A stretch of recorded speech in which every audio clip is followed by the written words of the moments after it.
ॐ सोमनाथाय नमः। ॐ मल्लिकार्जुनाय नमः। ॐ महाकालेश्वराय नमः। ॐ ओंकारेश्वराय नमः। ॐ वैद्यनाथाय नमः।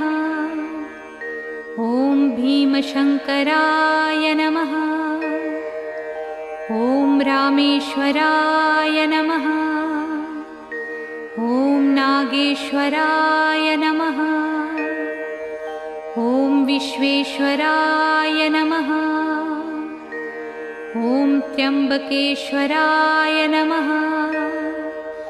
ॐ केदारेश्वराय नमः। ॐ भुस्मेश्वराय नमः।